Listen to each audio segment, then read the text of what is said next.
Hello there, it's Mike here from the Bahamas project. Now, you're probably wondering, why is Mike the meat in a Starlink sandwich?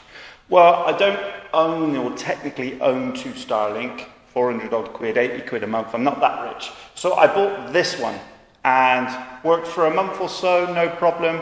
And then all of a sudden, this white light on the router went off and nothing. No internet, nothing. So I went out and bought myself a Wi-Fi router, plugged it in, and no problem. Everything worked fine. I'll put a picture of the router at the end just to show you which one I was using.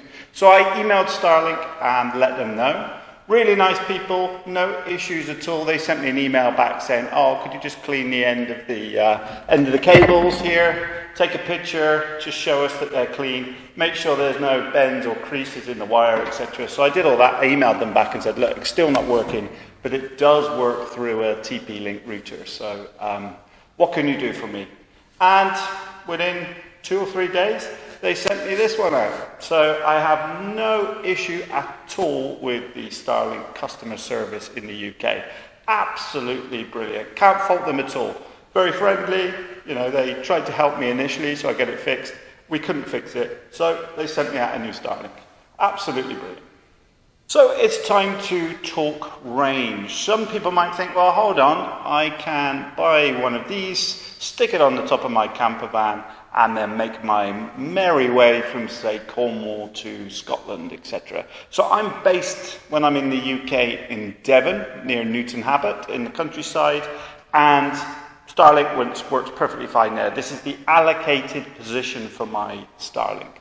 So I moved up to Exminster, which is about 15-20 miles north, and Starlink worked perfectly fine.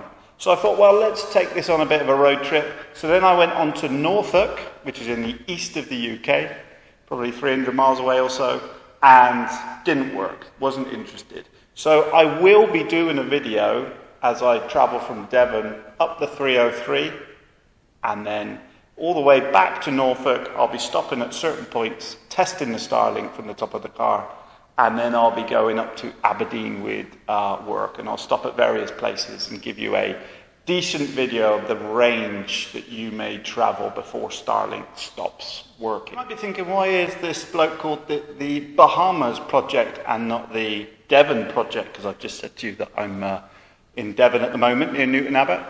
Well, I own a Hurricane Dorian damaged house or area of land and some cottages in the Bahamas, completely destroyed, and the whole point of the Bahamas project is to diarise the rebuilding of the island, basically. So the problem I've got is, because of COVID, etc., I've been stuck in the UK for the past 16 months, and I've decided to go back in July. It's June now, so we've got a month until I can get back there, survey the site properly, see what's left, and then start the rebuild process.